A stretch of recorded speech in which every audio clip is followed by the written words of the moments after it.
This is Dane Wigington with Geoengineeringwatch.org. This is the 6th installment of Climate Engineering Q&A. I'll try to answer as many questions as I can in these 20 to 25 minute segments. I apologize for not being able to get to all questions that have been submitted. I'll roll over other questions into upcoming sessions of Climate Engineering Q&A. I greatly appreciate all those that took the time to write in. If you wish to submit a question to be addressed on Climate Engineering Q&A, you can do so through the following email address, questions@geoengineeringwatch.org. Let's get to the Q&A. First question. Grand and Daphne ask this: who is spraying and why? It doesn't make sense for them to spray themselves. Do they have a place to escape? Grand and Daphne, it's important to understand the backdrop of this equation. Those in power, first of all, have done much to themselves in spite of the consequences. An example I often give is the detonation of over 2,000 nuclear weapons, which contaminated everything on planet Earth. The nuclear power plants, Fukushima alone may be an extinction level event if other factors don't do the job first, which I would argue will be the case on the current course, but they're building 60 more nuke plants right now, adding to the existing 440 nuke plants all over the globe. Those in power don't consider the consequences of their actions even to themselves, and this has been borne out in psychoanalysis of such individuals. So in regard to the climate engineering issue, it's important to understand they look at it through this lens. The risk of doing it versus the risk of not doing it. They want to keep business as usual. They want to keep their paradigm exactly as it is. Like a cancer that intends to proliferate at any cost, regardless of the consequences, eventually killing the host, you have to look at it through that light.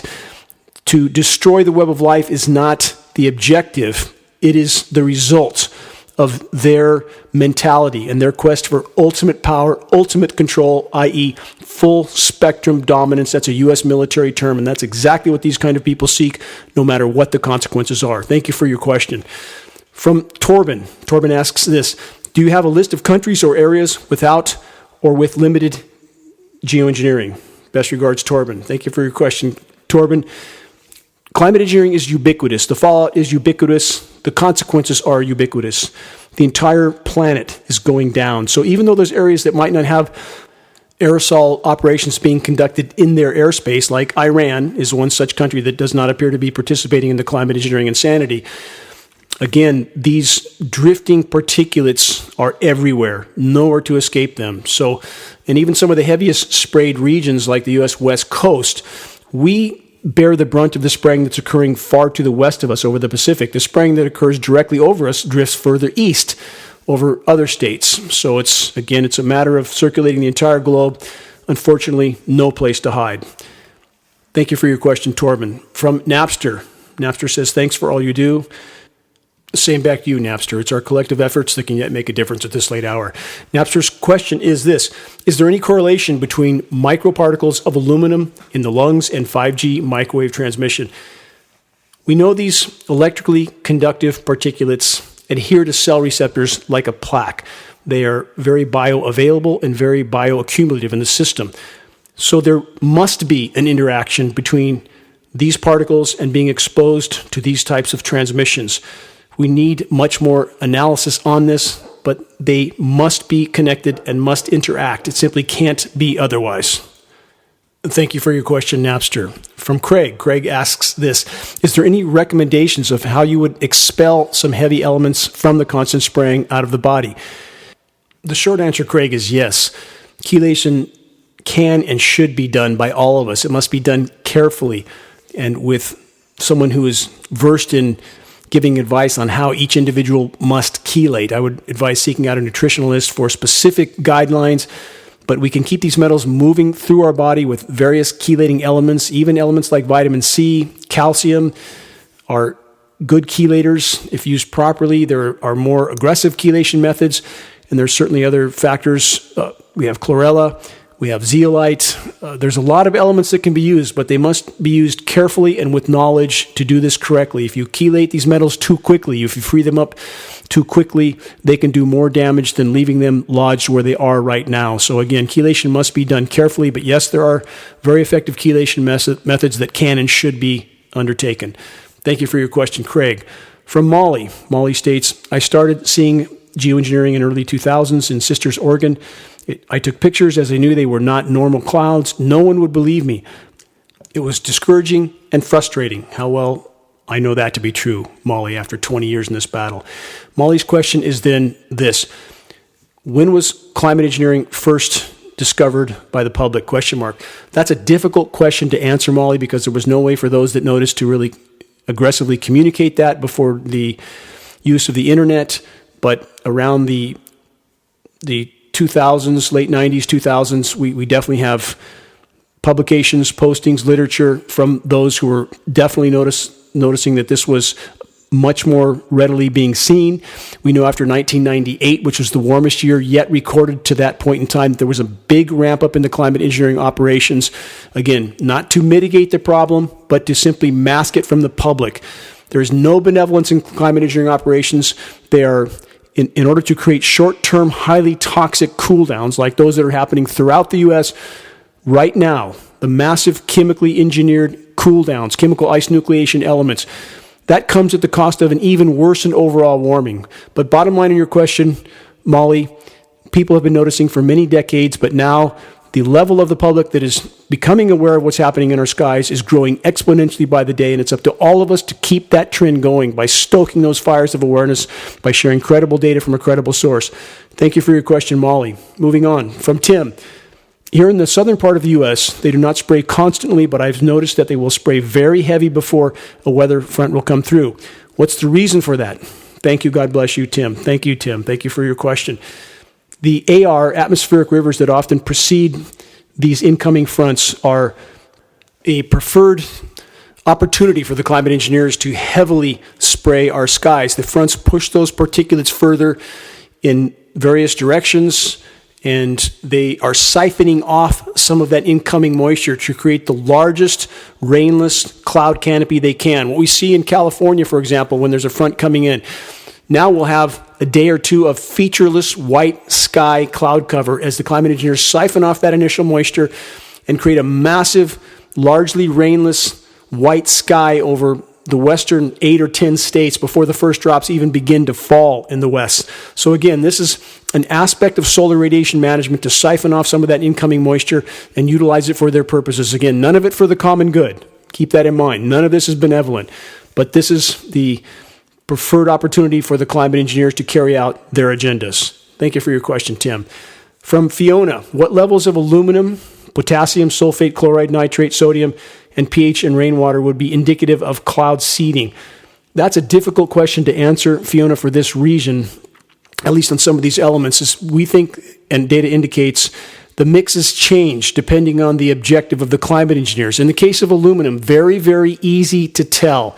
In fact, no sophisticated equipment needed.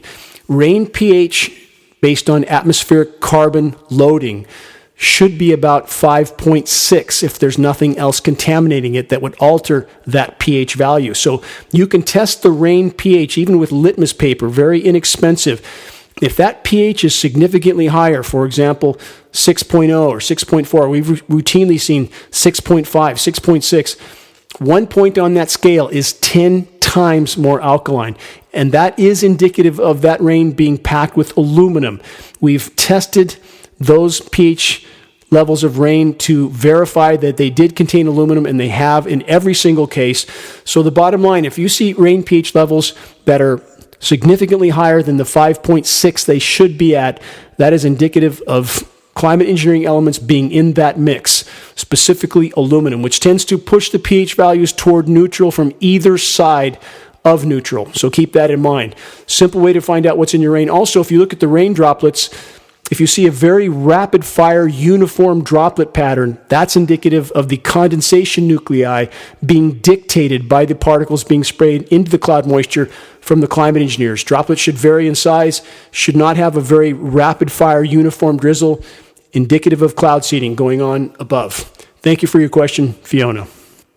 From Roy, this question: are there no politicians who care about geoengineering?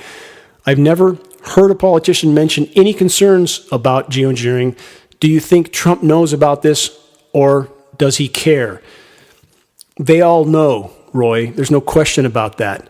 They simply can't address this. And as far as any occupant of the White House, they are not the ones that truly control the levers of power, period. Occupants of the White House, whatever political stripe they may wear, are typically utilized whether they know it or not, by those in power to polarize populations and to take the population's eyes off the wider horizon. But certainly they absolutely know about the climate engineering operations. There's no question about that.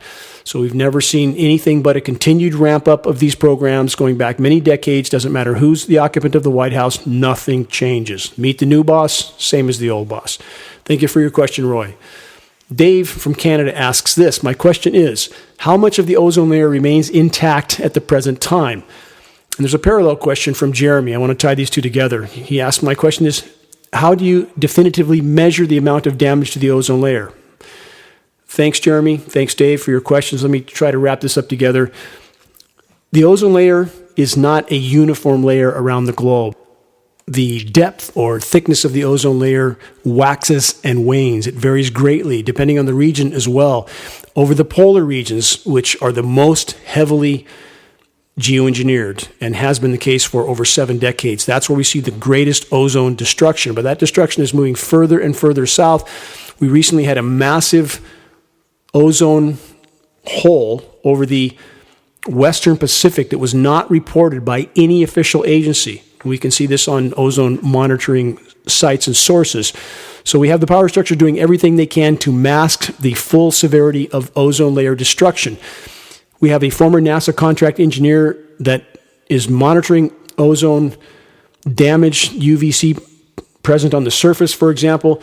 What we've seen from July 2019 to July 2020 in regard to UVC, again, you have UVA, UVB, which we are told are the only two spectrums of UV radiation that are reaching the surface, but that is a lie. We're getting UVC on the surface now too. That's a DNA damaging spectrum of UV radiation. Below that you have X-ray.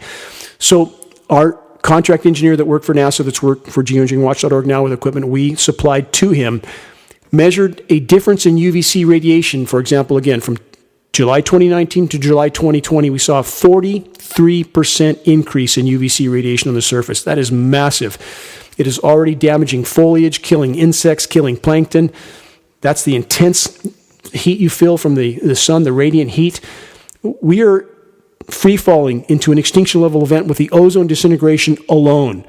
At the current trajectory, the current rate of ozone loss, mathematically speaking, it would calculate out to probable total ozone layer collapse on the current course by about 2026. That would be game over for all terrestrial life. That wouldn't happen overnight. You simply can't grow food anymore. The aquatic insects, terrestrial insects, flora, fauna, everything suffers, everything dies off at that point. Those that have shelter and food and water could last a while, but how long can that go when you can't grow any more food? So the bottom line is, if we had no other challenges, no other existential threats, the ozone disintegration alone, if we remain in the current course, will soon determine our collective fate. Thank you for your questions, Jeremy and Dave. From Barry, I was woken up about geoengineering a few years ago, and it's a rabbit hole that's endless with so much to learn. I've not seen any normal weather for many years now. I mention this to people every day, but they don't seem interested. Blocking out the sun and killing all living things is a crime against humanity and all living creatures. I certainly agree with you on that, Barry, completely. He continues, is there anything being done to bring people to justice who are involved in this, and is there anything I can do to help wake people up, although this has proven very difficult? Barry, thank you for caring. Thank you for being willing to try, and I would suggest this. Pass on credible printed materials. That is exponentially more effective at waking people up than anything you can convey verbally. A picture is worth 1,000 words, as the proverb goes. On the homepage of geoengineeringwatch.org, we offer our printed materials for our approximate cost of producing and shipping.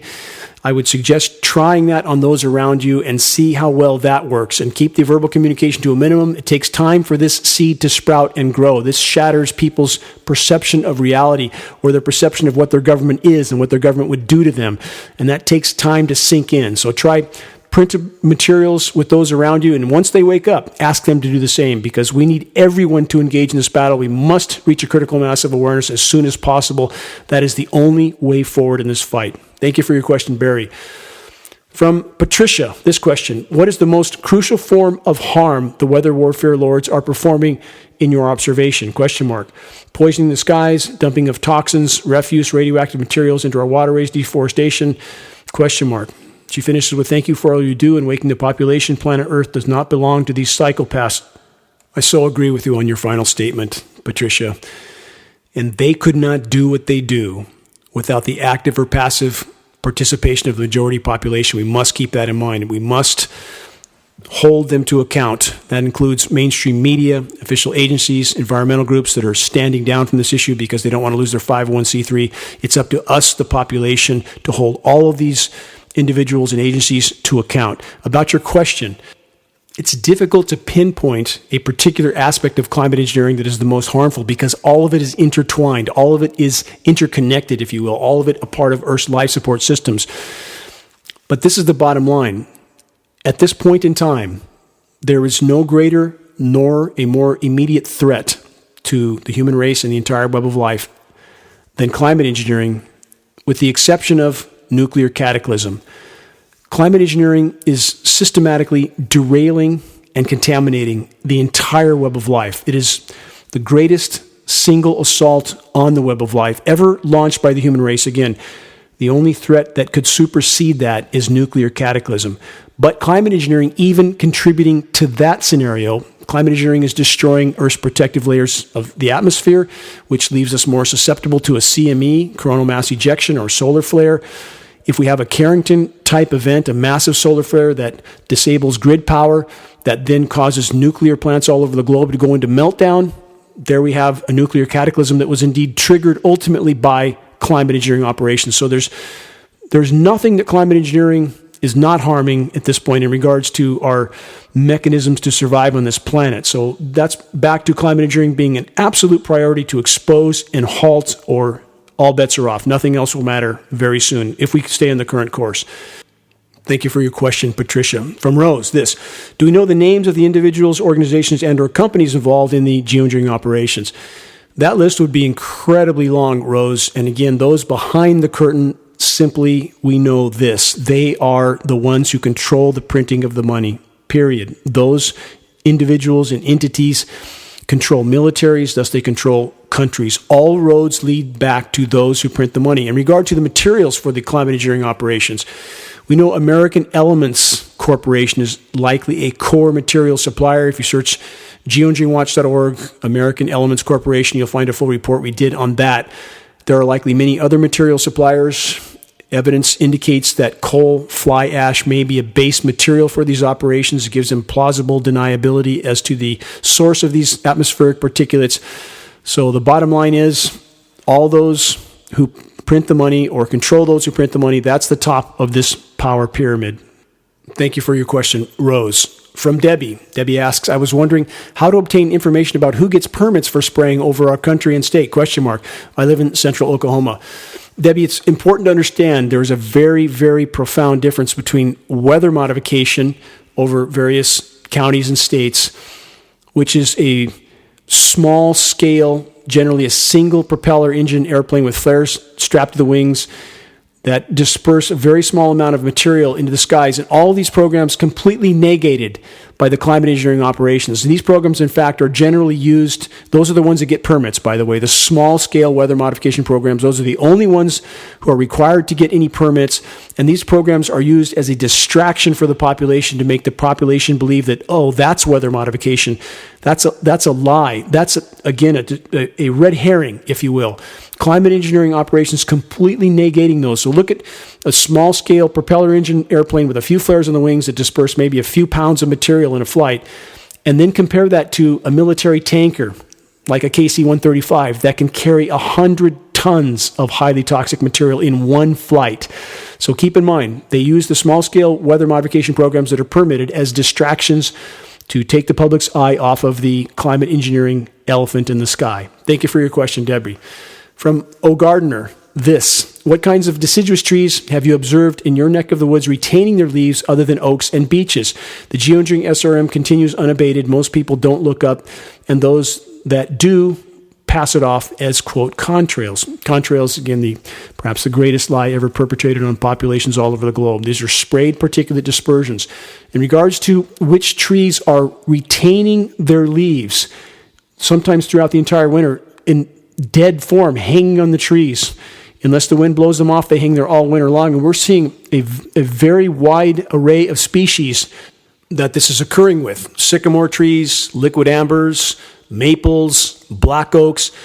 And this is not the abscission hormone, which would allow the tree to release its leaf intact due to colder weather in the change of season of the fall. This is not occurring because we don't have a natural cold for any long enough period of time for this to occur. So the trees are retaining their leaves. And what we saw in Northern California and other regions around the country and around the world, starting about 10 years ago in certain rains in the fall, shortly after that rain, we would see leaves wad up, die, and dry out on the tree and hang there. And this is indicative of a defoliant being used, which some of the orchard farmers have used for a number of years to force their trees into dormancy because the cold weather was not long enough or deep enough to do so naturally. So now we see the climate engineers clearly utilizing this in order to create the illusion of a change of season. And we hear from people who try to claim that this is normal in certain species.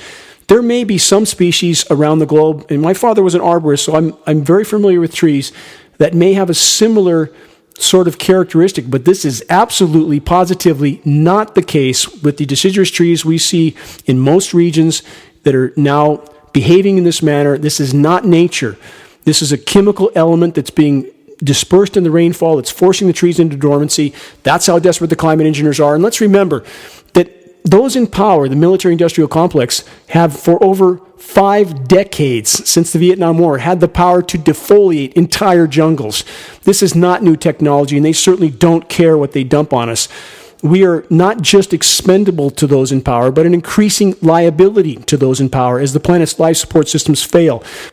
Based on all available data, it is very rational to conclude that those in power wouldn't hesitate to use this type of chemical application in order to mask the severity of what's unfolding from the public until the last possible moment, and thus in doing so to maintain their power, their stranglehold on power until the last possible moment.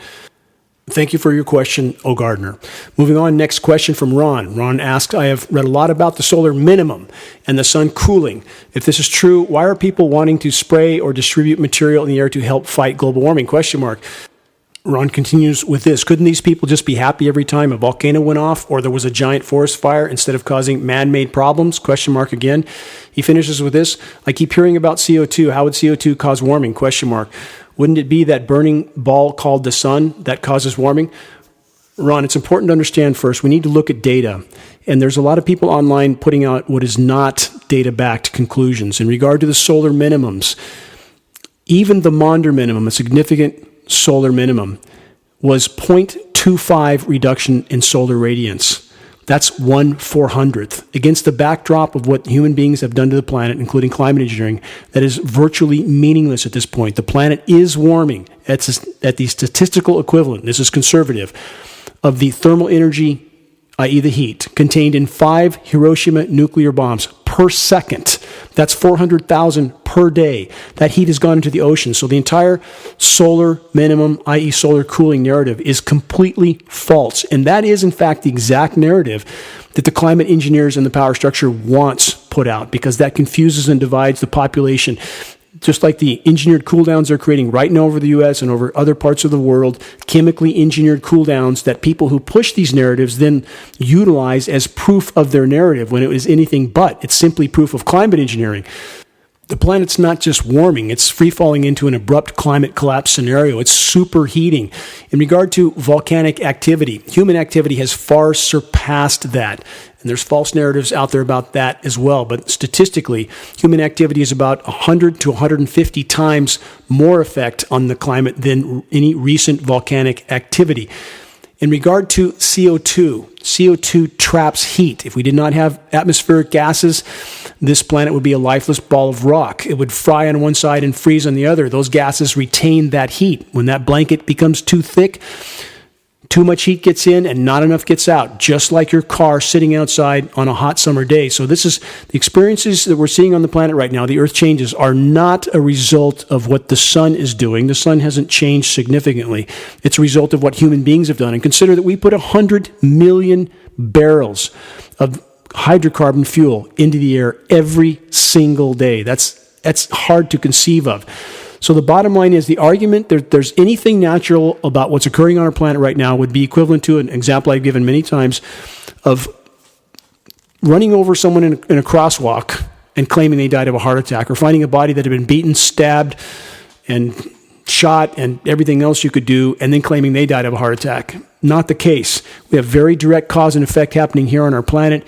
The climate engineers, by use of patented chemical ice nucleating elements that are seated in the cloud moisture, are doing everything they can to mask the true severity of planetary meltdown from the populations until the last possible moment. Thank you for your question, Ron. From Mike. Mike asks this. Hi, Dane. I know the state of the world is just a blank show. Agreed on that, Mike. The question I have is, I have been noticing an increase in aerosol, and I'm not talking about another one here or there, but yesterday and since the beginning of the year, it seems that aerosols have increased tenfold. Has this been the observation of the other viewers? Question mark. I was out in the Stillwater Marsh yesterday, not sure where that's out. Mike continues, in the January geoengineered weather, and couldn't help notice that every aircraft in the sky, less the military jets, were laying out thick aerosols. Kind of wonder why people just can't look up in the sky and ask some questions, especially when so many people have neurological diseases. Thanks. Thank you for your input, Mike. Bottom line is, over some regions, there has been a recent ramp up in creating winter weather events, but we see that every winter, as the winter in some regions like the U.S. West didn't come initially, and then they do their best to create very aggressively engineered events to create the sensationalized headlines that they utilize to confuse and divide the population as to the true state of planetary meltdown. But bottom line is, we have only seen over previous decades a continued ramp up of the climate engineering insanity, regardless of who holds the office of the White House. Matters not. Those who control the true levels of power are far above any occupant of the White House. Keep that in mind. But the bottom line is, because the planetary meltdown is accelerating so rapidly at this point, is so nonlinear at this point, we would only expect the climate engineers to do what they do best, to double down on their insanity again and again and again, because that's the only thing that the military-industrial complex knows how to do. Double down on their insanity. When what they're doing makes things worse, they simply do more. And that's what they do best. Thank you for your question, Mike. From Frank, what if spraying is successful? Will it be accomplished? Question mark. Is the extinction of living beings on Earth the goal? Frank, an operation like climate engineering can't be successful. There's nothing about it that's designed to be successful. It's simply weather warfare, ultimately, and masking the severity of climate implosion from the population. So there's no chance it can be successful in that sense. Is it the goal to exterminate life on Earth? No. No data indicates that. It is not the objective. It is simply a consequence of a power cancer that is most concerned about proliferating with no regard to the consequences of its actions. So that's the bottom line. It's not an objective. It's not an agenda. It's simply a consequence of the mentality of those in power. Thank you for your question, Frank. From Mary, Dane, thank you for all you do. Thank you for your support, Mary. It's all of us working together again that can make the difference. Mary asks, it's frustrating for me when I see hideous, quote, clouds of accumulated jet spray with the long, straight, close together grid lines in them moving in one big mass over our mountains here in northern New Mexico, and then see people in my area posting Facebook photos next day and waxing poetic about the beautiful cloud they all saw. The other day, it was a cloud that was so monstrous, looking at it actually made me gasp when I saw it. And sure enough, the next day, there were the photos. Could you comment on this, please? This is an understandable frustration that people can look at a completely toxic, unnatural sky that's destroying the planet's life support systems and call it beautiful. And that's the kind of ignorance we need to shatter, Mary. And again, back to sharing credible data from a credible source so that people understand just how lethal these programs are. We might wake them out of the coma that they seem to be in. Mary asked this question. I feel that the best way for me to approach this subject with others would be to do my own test on the snow and rain and then share results. Can you recommend an affordable home test or trustworthy lab for measuring aluminum? First, you can, again, test the pH of the precipitation. That's very inexpensive with litmus paper. That could make a difference to these people. But if you choose to do your own tests, any state-certified lab can do this. You bring them a water sample. Typically, you need about a pint. Don't tell them why you're sampling. I can't stress that enough. Labs don't want in the middle of this controversy, and we have repeatedly seen tests that were scrubbed, that were blanked out, showing nothing, with material or samples that we know had aluminum in it because we sent it out for duplicate testing. So just tell them you're testing water for your own purposes, and you can test for aluminum, barium, strontium. It's typically about $25 per metal. Again, don't discuss with them why you're testing, and let us know what you find. We have never had a test come back yet that did not have aluminum, for example, in it. Never, not once. And for those that try to claim this is normal, that we should see this because aluminum is such a common element in the Earth's strata, which is true, what they don't tell you, or what they don't seem to know or want to admit, is that aluminum does not exist in free form naturally. Doesn't exist. It's always bonded to other elements. So when you find free form aluminum in a lab test of precipitation, something is clearly wrong, and it can't be there unless it's been mined and refined and distributed somehow. Bottom line, bioavailable free form aluminum does not exist in the environment naturally. Keep that in mind. Thank you for your question, Mary. From Leslie, we're wanting to start growing our own organic food because finding good food is becoming problematic. That's certainly true. We've tried growing vegetables indoors, but the sun has been basically covered by poisons where we live in Arizona. The sky is constantly toxic, reddish, silk and gray, constantly striped. And grow lights thus far have not worked well enough for robust crops. I can't even imagine how the sky chemical dropping is affecting even organic crops. You're exactly right, Leslie. No organic, no truly organic at this point. Leslie continues with this. Can you shed light on how to keep crops healthy or how to circumvent this? I can't get a soul to pay attention to this severe issue no matter what proof I show.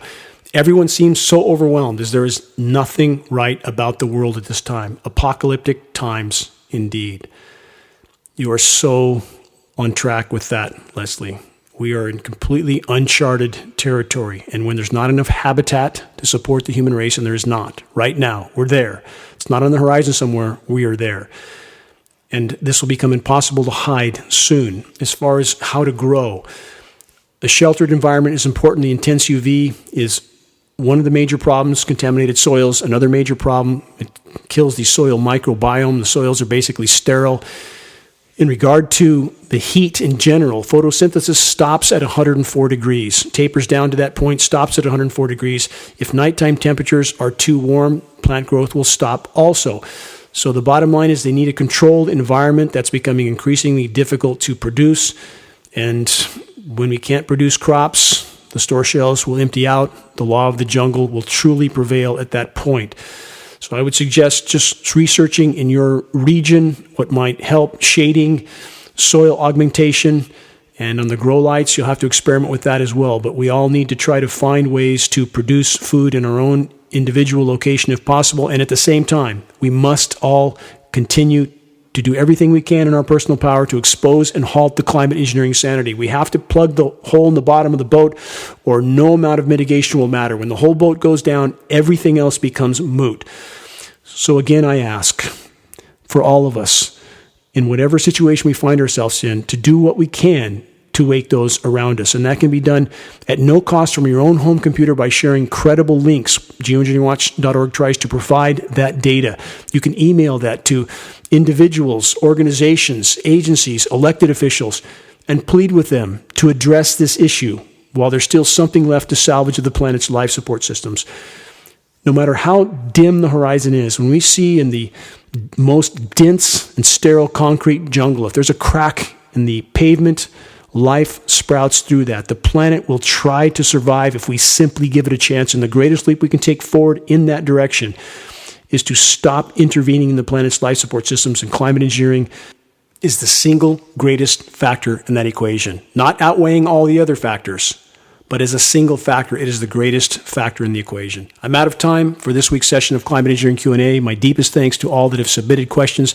To those that have submitted questions that I was not able to get to yet, I'll do my best to answer as many questions as possible in the next installment of Climate Engineering Q&A. If you wish to submit a question, please do so at questions@geoengineeringwatch.org. Until next week, stay safe, stay strong. This is Dane Wigington with geoengineeringwatch.org.